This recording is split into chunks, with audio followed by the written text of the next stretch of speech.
Ok, entonces, buenas noches. Le vamos a pedir de favor a Caro, si puede dar gracias a Dios por este tiempo, por favor, hija. Sí, pastora. Gracias, hija. Pueden cerrar sus ojos, por favor. Señor, te damos gracias por esta noche, Señor, gracias porque nos has permitido reunirnos, Padre, porque tú nos pongas un corazón dispuesto a escuchar tu palabra, Dios, y que tú seas transformándonos, Padre, y quebrantando nuestros corazones con este alimento, Señor, para nosotros, Padre. De igual manera te pedimos una bendición especial para nuestra pastora, Padre, que seas tú llenándola de tu espíritu y de tu sabiduría, mi Señor. Pon un corazón, Señor, de aprendizaje, Padre, y de arrepentimiento, Señor, para que nosotros podamos corregir nuestra vida. Te lo agradecemos con todo nuestro corazón y en el nombre de nuestro Señor Jesucristo. Amén. Amén. Bueno, vamos a ver un pequeño repaso de la clase anterior que estábamos hablando de la introducción.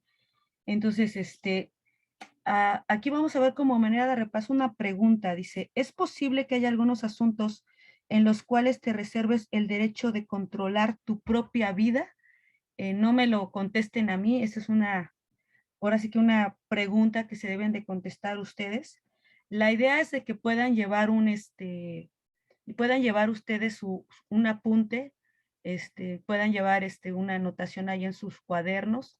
Entonces, si pueden anotar esa pregunta sería bueno, este, porque muchas veces tenemos áreas en nuestras vidas las cuales no queremos darle por completo el control a Dios de nuestras vidas. Entonces, esa déjensela ahí para después, esa es como su tarea. Y hay una nota de gracia que ya no les leí, que venía en el capítulo de introducción. El Espíritu Santo trae convicción a la vida de un creyente, no condenación. Eso es algo bien importante. Siempre deben de recordar que cuando el Señor nos confronta con su palabra es con la finalidad, no de condenarnos, sino de que podamos arrepentirnos, de que podamos rendirle esas áreas a Dios. Y esa convicción pues es agradable porque viene acompañada de una promesa de gracia para cambiar. Es decir, el Señor es el que nos va a ayudar a cambiar por medio de su Espíritu Santo. Ya que la condenación, pues lo único que va a traer es esa culpa. Y lo que nos va a hacer es pensar que nunca vamos a poder cubrir o cumplir con las exigencias que Dios puede darnos. Entonces, hay una diferencia muy grande entre lo que es esa condenación y esa gracia que Dios nos va a dar para cambiarnos. Entonces, aquí la idea es que no permitamos que esa condenación nos pueda robar ese gozo, sino antes bien que nosotros confiemos en que el Señor es el que nos va a ayudar a cambiar. Entonces vamos a empezar. El día de hoy nos toca ver el capítulo número 1 y vamos a iniciar con una frase que le voy a pedir a Vania si nos hace favor de leer, por favor. Sí. Rendición no es la rendición de la vida externa, sino de la voluntad. Cuando eso se hace, se ha hecho todo. Hay muy pocas crisis en la vida. La gran crisis es la rendición de la voluntad. Oswald Chambers. Ok, muchas gracias, Vania. Esa es la realidad. Una rendición verdadera a Dios siempre va a ser algo que se va a producir desde lo interior, desde nuestro interior. Todo cambio que sea externo, solamente va a ser como si fuera algo que cambiemos, pero por una fuerza de voluntad. Mucha gente produce cambios en sus vidas, pero muchos de ellos solamente son externos, no es un cambio que lo produzca el Espíritu Santo en nuestras vidas. Entonces, vamos a iniciar con este capítulo 1. Y este capítulo 1 tiene como título La batalla por el control. Y estamos hablando de que existen reinos en guerra. Hemos estado viendo mucho con el pastor lo que es Génesis, y ahorita vamos a continuar parte precisamente de este estudio. Quiero leerles unos testimonios, dice aquí. Minerva es una estudiante de último año en universidad cristiana que no puede creer que anoche terminara en la cama con su novio otra vez, después de prometerse a sí misma que no se vería y luego de orar por el asunto la semana pasada con su compañera de oraciones, Minerva y Gerardo, están planeando casarse después de la graduación y esperaban servir como misioneros a corto plazo, antes de tener hijos, pero ahora esa idea le parece hipócrita. Ángela se sube a la balanza, suspira y se dirige a la cocina. Allí abre el refrigerador, toma una bolsa de zanahorias, pero luego alcanza un pedazo de pastel de zanahoria que parece estar llamándola por su nombre. Justo entonces suena el teléfono, que es su hermana la que le está llamando para ofrecer llevarla a su clase bíblica semanal mañana en la mañana. Después narra otros testimonios de un hombre que es casado, el cual dice que empieza a tener unas citas con su secretaria, y pues la realidad es que lo que está planeando es poder pues terminar teniendo una relación con ella, porque empiezan a hablar de temas que no son propios para ellos. Después habla también de otras personas, pero lo que nos compete a nosotros es lo siguiente. Dice: Corina está preocupada por las actitudes y lenguaje que sus hijos, quienes cursan preescolar y segundo grado, han aprendido de otros niños.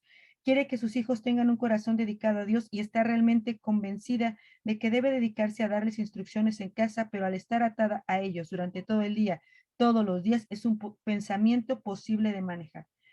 Todos estos hombres y estas mujeres están solos en esta lucha, todos los días de una forma grande o pequeña. Incluso como creyentes, así como tú, como yo, como veíamos el primer testimonio de esta mujercita Minerva y Gerardo. Y esa batalla, chicas, es algo real y es algo muy, muy peligroso. Es una batalla que en realidad se ha iniciado desde que empezó la creación de este mundo. Y de hecho, uno de los tantos temas más importantes que de manera muy repetida surgen en las escrituras es precisamente esta batalla, que es un reflejo de ahora sí que de una pelea entre el reino de Dios y todos los demás reinos. Ya sea que hablemos de niños que riñen en el patio de recreo, o de padres o de adolescentes que libran una batalla de cónyuges enemistados, o de un tribunal de divorcio, de deseos de conflictos dentro de nuestro corazón, de luchas por el poder en la iglesia o de naciones en guerra, esta guerra mayor es la verdadera guerra. Comienza en las páginas de apertura de la palabra de Dios y continúa sin cesar, cobrando intensidad casi hasta la última página, esencialmente una batalla por el control, a lo que el autor del libro le llama que es una guerra de voluntades. Cuando dijo Dios que exista la luz, que existieran unas lumbreras, todo eso Dios lo creó con el poder de su palabra, la vegetación, todo lo que aparece en el Génesis. Pero bueno, incluso en esa primer creación, en ese primer hombre y en esa primera mujer, ellos vivían una rendición feliz y plena con Dios, donde el que tenía el control soberano de sus vidas, pues era Dios. La voluntad del Creador era su prioridad para ellos. Pero esa rendición no despojó a la creación de dignidad ni de libertad, al contrario, esa rendición que ellos tenían en un principio es la fuente y el medio de la verdadera libertad y plenitud. Es decir, ¿por qué nos cuesta, por qué el día de hoy a lo mejor nos sentimos infelices, o por qué a lo mejor el día de hoy nos sentimos insatisfechos? Porque precisamente no hemos rendido por completo nuestra voluntad a Dios. Ellos respondieron precisamente a esa iniciativa con confianza, con amor, con rendición. Al inicio todo era felicidad ahí en el huerto del Edén. Y incluso sus necesidades eran totalmente satisfechas. Y ellos cumplían ese propósito con el cual habían sido creados, que era tener una relación con Dios. Pero después, ¿qué fue lo que ocurrió? Ellos, empieza aquí, lo que dice aquí, comienza realmente esa batalla. Podemos saber aquí en diferentes citas, ahorita las vamos a ir viendo poco a poco. En esa verdadera guerra existe alguien que es el enemigo, y él precisamente llegó a darles pues hasta cierto punto esa como que sugerencia de decir que el hombre y la mujer podían estar a cargo de sus propias vidas, que no tenían que aceptar las instrucciones de Dios o de nadie más, y que no tenían que vivir una vida de entrega, que podían tener ellos mismos su propio, ahora sí que el propio control de sus vidas. De tal manera que les hizo creer que ellos podían manejar sus vidas de mejor manera incluso. Y ellos al haber cedido precisamente el control de su voluntad, al haber pecado contra Dios, ellos tomaron un control que no les pertenecía a ellos. Resistieron incluso contra la voluntad de Dios e insistieron compartir su trono de Dios. Y aquí es donde vemos que la batalla comienza. Desde ese momento hasta ahora, el hombre ha estado involucrado precisamente en esta batalla por el control, que podríamos llamarle, como les dije en un inicio, un duelo de voluntades. Dios sabía precisamente también que íbamos a tratar de dirigir nuestras propias vidas y que íbamos a cosechar desgracias, conflictos, y que nuestro impulso por tener el control nos dejaría esclavos, esclavizados, y que a la larga todo esto nos iba a destruir, como muchas veces ha ocurrido en nuestras vidas. Él sabía que esa única esperanza para el hombre vendría por medio de la rendición, solamente a través de ello. Por eso es que Dios también dispone ese plan de redención a través de nuestro Señor Jesucristo. Él quería, o Él quiere más bien, que ellos se rindan voluntariamente, es decir, que tú, que yo, nos podamos rendir por completo a la voluntad de Dios. Si tiene por ahí a la mano su Biblia, le voy a pedir a Frida si me puede apoyar con Filipenses 2, del 10 al 11. Lorena, si me apoyas con Gálatas 5, 17. Carolina, si me apoyas con Génesis 1, 3 y versículo 11, nada más, por favor. Y bueno, mientras Vania me puede ir buscando Deuteronomio 28, 47 y 48. Perdón, ¿era Filipenses qué? 2 del 10 al 11. Ok, gracias. Si pueden ver aquí la diapositiva, hija, ahí está en la diapositiva. Ya la tengo. Sí. Ok. Si la puedes leer, hija, por favor. Sí.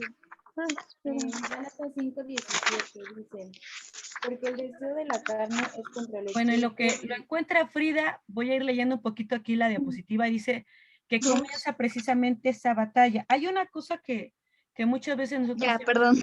No te preocupes, hija.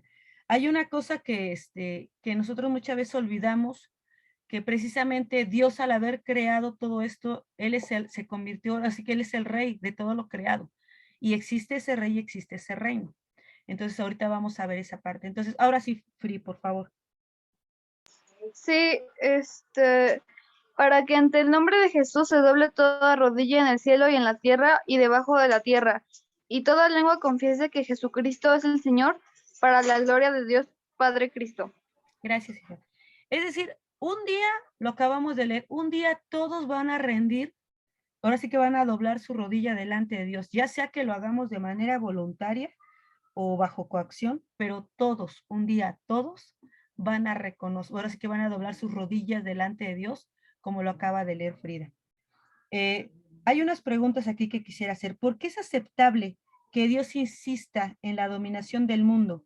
¿Por qué se considera egoísta y rebelde el que nosotros deseamos el control, pero absolutamente apropiado para Dios hacer valer su control? La respuesta es muy sencilla, chicas. Porque Él es Dios y nosotros no. Por eso es que Él insiste en tomar el control de nuestras vidas. Por eso es que Él insiste en que nosotros podamos rendir nuestra voluntad por completo a Él. Nadie consideraría irracional. Les voy a poner este ejemplo. Si ustedes, hay una mamá con sus 4 hijos y va la mamá manejando un auto, y nadie consideraría irracional que la mamá llevara el control del vehículo. ¿Sí o no? No. ¿No? ¿Por qué no? O sea, digo que sería algo normal. Sería algo normal. Sería como Ajá. absurdo pensar que cualquiera de los niños, hablando de niños de edad de kinder, quisieran tomar el control del vehículo para manejarlo, ¿verdad? Sí. ¿Por qué, Free? Pues digo, aparte de que hay como no sé, reglas, Ajá. que pues dicen obviamente que un niño no puede a manejar, pues aparte, yo creo que una madre ya es mucho más madura que un niño de kinder, y aunque, digo, esto es algo muy extremo, pero aunque el niño supiera manejar, yo creo que no tendrá la misma, como, no sé cómo decirlo, como el mismo conocimiento de razonar lo que es tener el control de un coche con todas las personas. Exactamente, Fri. Precisamente por eso no se considera absurdo, porque ella conoce lo que es manejar un vehículo, ella sabe de lo que es de la conducción del mismo. En cambio, si un niño, por muy obsesivo que se pueda poner para querer manejar el vehículo, su mamá no lo permitiría. Bueno, algo así nos ocurre precisamente en cuanto al control de Dios sobre nuestras vidas. Él ejerce ese control soberano sobre todo el universo. Por eso es que Él es el único que es capaz de poder gobernarlo. Y Él es el único que puede realmente gobernar y dirigir de la mejor manera nuestras vidas. No sé si queda claro este punto. Ok. Sí. Bueno, por eso es que el hecho de que Él sea Dios va de una manera inherente también a su ser, el hecho de que Él sea soberano, el hecho de que Él tenga el derecho a gobernar, porque Él es el creador, porque nosotros somos sus criaturas, porque Él es eterno y nosotros somos finitos, porque Él es el todopoderoso y nosotros no tenemos ese poder, porque Él es una persona autónoma y nosotros somos independientes. Él tiene existencia de manera propia y nosotros no. Entonces, por eso es que nosotros necesitamos entregarle el gobierno de nuestras vidas a Él. Hay otra cuestión que estamos viendo aquí cuando dice que él es el único capaz de gobernar el universo porque Él es el rey y todo esto que existe es su reino de Él. Es decir, toda la jurisdicción, digámoslo de esta manera, le pertenece a Él. Todas las moléculas, los planetas, las galaxias, las estrellas, todos los planetas, todo lo creado le pertenece a Él. Por eso es que Él puede y tiene el derecho de gobernar, de dirigir en todo esto. Incluso sobre los ángeles, ¿no? Porque ellos también fueron creados por Dios. Hay un comentario en cuanto al Evangelio de Lucas, que sugiere precisamente que el reino de Dios en realidad significa la majestad de Dios. Quiere decir que Dios es rey ahora y siempre, que el reino de Dios existe y que Dios nunca ha sido destronado. Y eso es lo que Jesús predicó. Él proclamaba la majestad de Dios, el gobierno de Dios, el hecho de que el Señor es y que Él es el único que puede reinar. A lo mejor para nosotros o para nuestra cultura el concepto de un rey soberano no lo alcanzamos a entender aquí en nuestra cultura occidental. Es difícil que lo podamos aceptar, ¿no? Nosotros, cuando escuchamos algo de sumisión o de rey, por nuestra cultura, incluso por el hecho de vivir aquí en México, lo relacionamos más con la cuestión de opresión, ¿no? Por el hecho de que fuimos colonizados y toda esta situación. Pero y de hecho queremos tener voz y voto, ¿no? O sea, leemos la palabra de Dios y queremos darle sugerencias a Dios de cómo Él podría manejar nuestras vidas o cómo queremos que Él haga las cosas. Pero la realidad es que esto no es a votación, ni tampoco es a nuestra elección. Al contrario, nos cuesta trabajo precisamente por eso. Entonces, aceptemos o no el gobierno de Dios o el señorío de Dios, la realidad es que esto no está negociable. Es una verdad irrefutable con la cual todo ser humano debe de reconciliarse tarde o temprano. Como lo veíamos en un inicio, tarde o temprano, toda rodilla va a reconocer que Él es Dios. Toda rodilla. Entonces vamos a leer las citas que les dije, Gálatas 5:17, por favor. Yo la tengo. Sí, hija, por favor. De Gálatas 5:17 dice, porque el deseo de la carne es contra el espíritu, y el del espíritu es contra la carne. Y estos se oponen entre sí para que no hagáis lo que quisieres. Ok, ¿quién tiene Génesis 1, 3 y 11, por favor? Yo, pastora. Sí, hija, gracias. Y dijo Dios, sea la luz, y fue la luz. 11. Después dijo Dios, produzca la tierra hierba verde, hierba que dé semilla, árbol de fruto que dé fruto según su género, que su semilla esté en él sobre la tierra, y fue así. Ok, gracias, hija. Entonces nos damos cuenta que él fue el que creó todo. Estamos viendo esta cita nada más para ir comprobando lo que hemos visto. Ya por último, este último punto, vamos a ver que existe una crisis en el caso de una mujer por el control. Esto no viene en el libro, es una cuestión que yo leí en unas Biblias de estudio, en otro material. Uno de los problemas que tenemos como mujeres, o parte de la maldición que Dios ejerció sobre las mujeres, es precisamente esto, que siempre queremos tener el control de las cosas. Somos más las mujeres que los hombres. Si no tenemos el control de las circunstancias, entramos como que en crisis, ¿no? Nos desesperamos,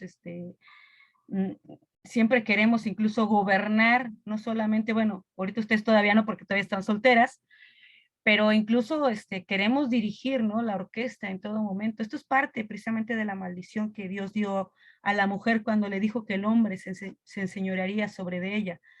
Entonces, por eso es que existe esa cuestión de que la mujer siempre quiere tener el control de las cosas, de todo, de todo.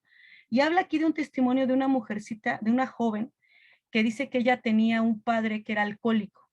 Entonces, ejerció sobre de ella una autoridad de una manera muy fuerte, de una manera exagerada incluso, y tenía una madre pues, que era muy pasiva.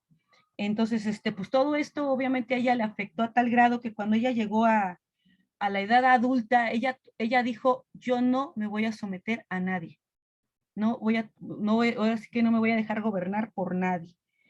A tal grado que cuando ella llega precisamente a casarse, o incluso iba creo que a llevar a cabo sus votos matrimoniales, ya ven que hay una parte donde dice, te comprometes a obedecer y amar, y ella decía, no, o sea, pues obviamente que no, dice yo no quiero someterme a nadie, no quiero obedecer a nadie. Entonces, ella lo que dice es que empezó a tener un deseo más fuerte cada vez precisamente por el control de las cosas. A tal grado lo llevó a esta situación que cuando ella se casa, ella empieza a fijarse precisamente en otros hombres, porque esto le lleva a hacer creer que ella tenía el control de las cosas. Esta experiencia de Linda, se los voy a decir, la experiencia de Linda ilustra de forma viva el hecho de que mientras nos neguemos a rendir nuestra voluntad a la de Dios, nunca seremos verdaderamente libres.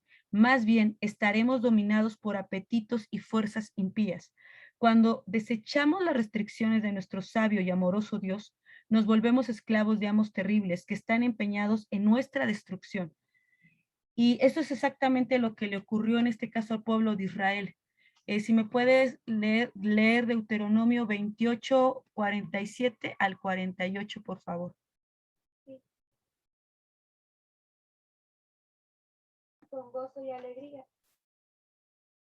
cuando tenías de todo en abundancia. Por eso sufrirás hambre y sed, desnudez y pobreza extrema, y serás esclavo de los enemigos que el Señor enviará contra ti. Ellos te pondrán un yugo de hierro sobre el cuello y te destruirán por completo. Ok, gracias, Fanny. Entonces, cuando nosotros estamos jugando a querer tener el control, incluso a ser el rey de nuestras propias vidas, ahí es donde nos colocamos nosotras mismas en una guerra contra el Dios soberano, y la realidad es que no le vamos a ganar a Dios. Esa es una realidad. Nunca vamos a estarle ganando a Dios, sino por el contrario, nos vamos a volver esclavos de otras situaciones. Entonces, solo cuando nos inclinamos ante Dios y reconocemos su reino, es cuando nos sometemos en esa rendición a un Dios que es un Dios amoroso, y podemos vivir en paz precisamente con Dios. Entonces es cuando verdaderamente vamos a poder experimentar esa libertad en nuestras vidas. Hay aquí igual unas preguntas para que ustedes las tengan allá anotadas en su cuaderno. Y no sé si alguien, bueno, voy a terminar aquí la grabación porque viene unas preguntas que sí quiero que las manejemos de manera individual. Solamente las voy a leer y ya después las comentamos. La primera es, ¿qué área de tu vida ha terminado gobernándote como tirano debido a tu falta de rendición? Y la otra es, da un ejemplo de una batalla por mantener el control que estés librando en tu vida. Entonces, para acabar la grabación, si puede orar Lorena y nos quedamos tantito, ¿sí? Lore, por favor, si puedes orar. Sí, bueno, Gracias. sigamos nuestro rostro. Bendito Padre Celestial, te damos gracias, Señor, por permitirnos este momento, Señor, para aprender más de tu palabra. Te doy gracias, Señor, por la vida de la pastora y por todas las hermanitas que se encuentran aquí presentes. Te permitimos que nos sigas dando la oportunidad de estar aquí cada 8 días y que todo lo que aprendamos lo apliquemos en nuestra vida para gloria y honra a tu Dios, Señor. Todo eso te lo pedimos en nombre de nuestro Señor Jesucristo. Amén. Amén, hija, gracias.